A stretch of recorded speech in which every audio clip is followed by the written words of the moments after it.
Kandang ayam susun ini sama seperti pada umumnya. Namun yang membedakan adalah di bagian bawah atau tempat kotoran ayamnya sekaligus saya jadikan sebagai biopon maggot BSF dan otomatis migrasi. Untuk ukuran kandang, lebarnya 60 cm. Saya tidak membuatnya terlalu lebar agar bisa menjangkau sisi satunya. Kandang yang di bawah tingginya 60 cm.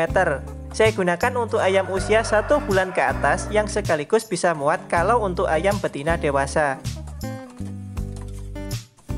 Kemudian di atasnya ada tempat penampungan kotoran ayam yang di awal rencana akan saya jadikan sebagai biopon juga. Tingginya 30 cm. Namun karena hal ini membuat kandang ayam terlalu tinggi, saya urungkan. Selain itu, agar setiap BSF liar yang datang bertelur di satu tempat, yaitu di bagian paling bawah. Jadi ini hanya untuk menampung kotoran ayam saja. Kandang yang kedua tingginya 70 cm, sehingga bisa muat untuk ayam jago dewasa. Kemudian untuk panjangnya 140 cm, yang di setiap kandang, di bagian tengahnya saya beri sela untuk memasukkan penyekat sehingga bisa menjadi dua bagian.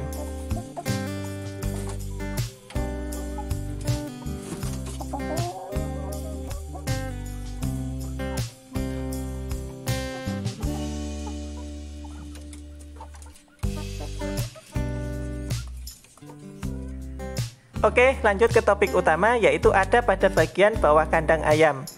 Sederhana saja, secara gambaran tidak ada yang rumit. Bagian dasarnya disemen cor untuk berjaga-jaga agar tidak retak, dan dibuat miring supaya ketika terdapat kelebihan air yang berasal dari makanan maggot yang sudah membusuk tidak menggenang ke seluruh permukaan biopon.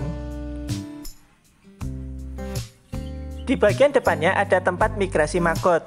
Yang perlu saya ingatkan, ketika membuat biopon ini jangan lupa untuk sekalian mencetak tempat migrasinya. Atau bisa juga dengan menggunakan pipa PVC atau talang kotak sebagai tempat migrasinya.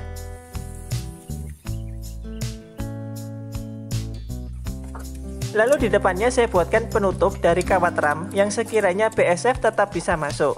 Hal ini untuk mencegah agar tikus dan burung liar tidak bisa masuk, karena mereka juga suka memakan maggot. Nah, sekarang tinggal memasukkan makanan maggot dan tinggal menunggu BSF liar datang untuk bertelur.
Sembilan hari kemudian saya mendapati larva lalat lain yang ternyata mereka juga melakukan migrasi.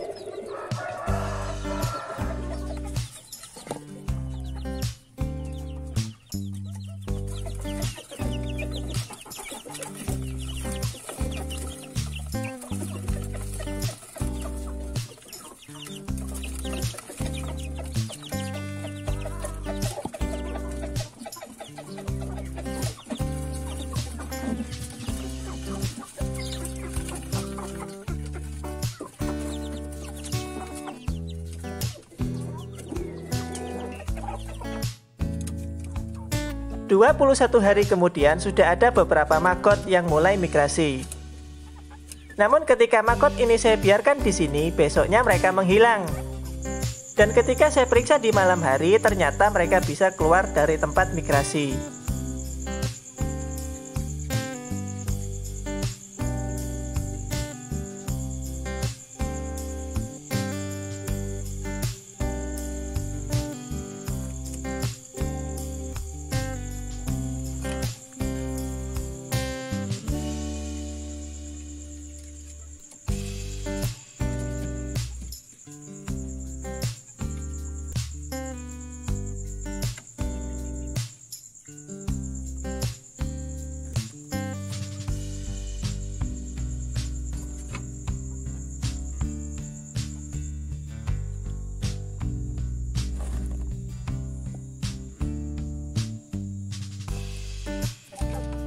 Ini kotoran tikus curut yang artinya dia masih bisa masuk.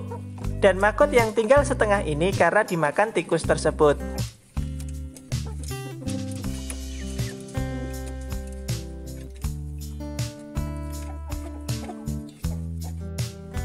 Nah, bagi kalian yang ingin membuat kandang ayam atau biopon seperti ini, ada beberapa koreksi sekaligus ini yang akan saya perbaiki di pembuatan biopon berikutnya.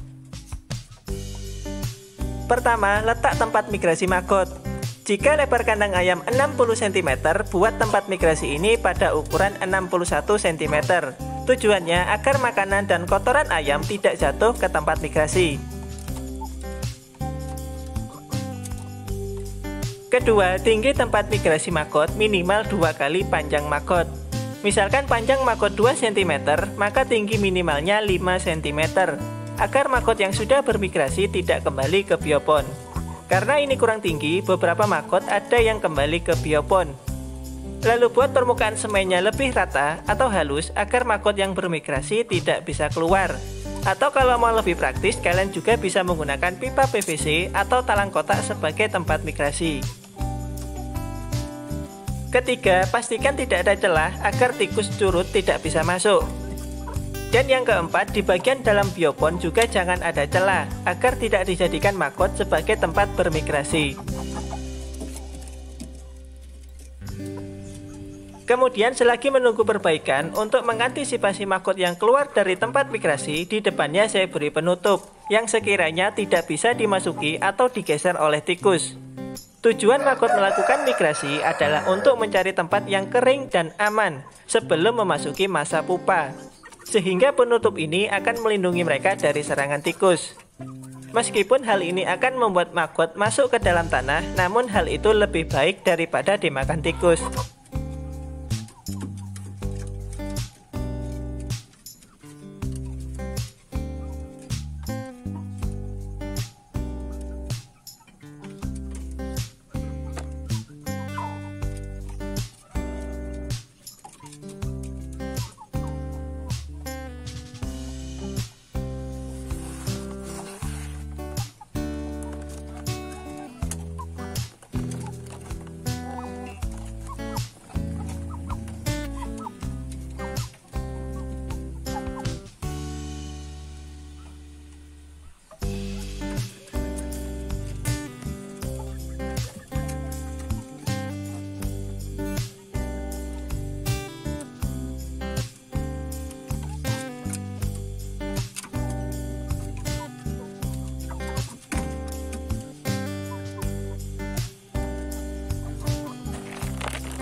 Semoga bermanfaat, bagikan ke temanmu yang ingin budidaya maggot BSF dan bagikan juga pendapat kalian di komentar. Like kalau suka, sampai ketemu di video berikutnya dan terima kasih.